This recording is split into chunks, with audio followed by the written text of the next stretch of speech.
value of enquiry. Why have I called value of enquiry? This inquiry, it is so important in life. Without enquiry, we cannot evolve. That evolution, at the root of evolution is enquiry. Our whole spiritual knowledge is based on enquiry. That you may not know. Actually, spirituality is different from religion. In religious, you have a certain belief about the God, in a concept of God, so to say. You have not seen God, we don't know whether God exists or not, but we have a certain concept of God and we have a belief in that. With that, we have the religious practices. Those who are atheists, for them also, they have a faith in a no God. That is also a concept of no God. Do you understand my point? As the religious people believe in a concept of God, and that concept of God is different for different people. Even those who are worshipping Shiva, millions of people, for each the concept of Shiva is different. It is according to his own mind. That Shiva, anybody is worshipping the Shiva in his mind. Like that, those who are atheists, they are also believing in the concept of no God. But spirituality starts when we start inquiring into or questioning this faith or concept. Spirituality, the whole process is an experimental and experiential process where we do the experiment and arrive at the truth, and finally the truth is inexpressible also. Whatever manner you express it remains incomplete because it is a truth about our own self. It has to be experienced oneself. So, it starts with the enquiry that I have been worshipping God for so many days, I have done this, I have done that. Is there such a God? Does such a God exist? If at all he exists, then have I come closer to him? Or has he come closer to us? A religious person will not normally inquire into it. That is why they remain stagnant. But when the inquiry dawns, then they get promoted to the spirituality and wisdom. They start inquiring that, then what is this that we are having? Where the focus should be.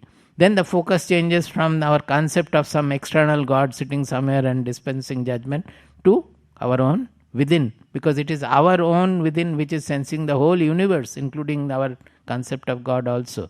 So the whole process undergoes a change. It is all on the basis of enquiry.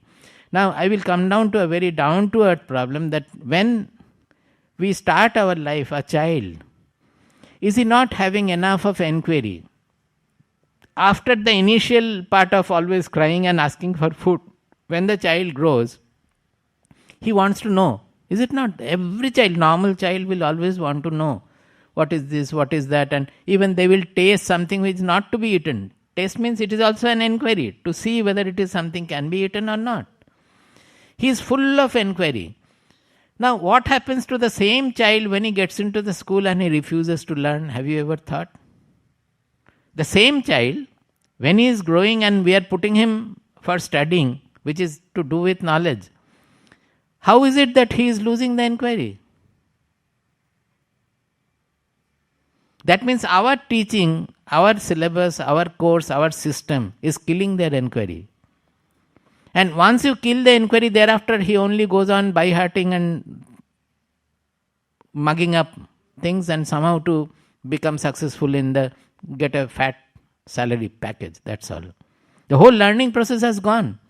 But we are responsible for killing the inquiry right in the beginning, in the school.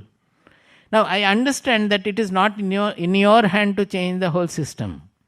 Because you are teachers, you cannot change the whole system. But let us at least understand that this is what we are doing. It is the unnatural way of teaching and learning which is killing their inquiry. So at least being a teacher, whatever curriculum we are teaching, along with that also if you can incorporate a little to encourage the inquiry. And according to that we serve the children by encouraging their inquiry and trying to reply to their inquiry. You will find great will be the effect. We cannot say that just because of the system we cannot incorporate the change. It depends on us also.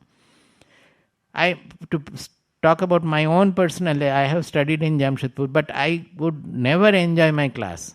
And going to the college, mostly I have been bunking class. I have not gone to the class in the college and all. I have never liked the classroom teaching.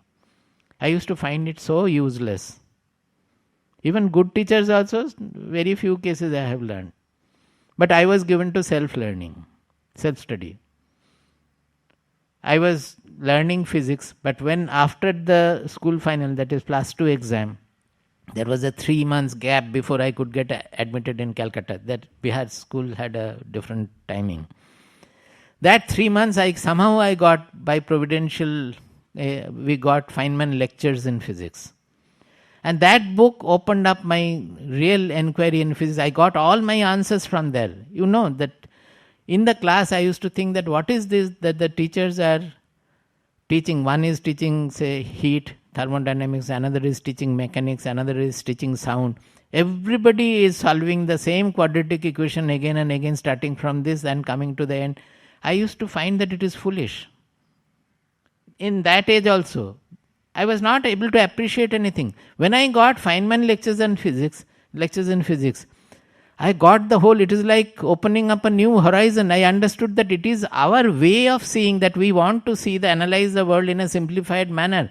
That is why the other higher order terms we are eliminating, and simple harmonic motion is taken as the simplest model we can deal with. The model is in our brain, nowhere in the world. That model we are matching with either heat or thermodynamics or mechanics or sound or electricity, wherever we go. We are using our simplest model which our brain has manufactured. And that is how all the teachers in all the classes, they are working with the same formula. But not a single teacher explained to me. Are you able to appreciate? But Feynman lectures gave me the clue. And it was like, I would say that it is like spiritual samadhi sort of a thing. It was such a great joy that I got the unity in diversity.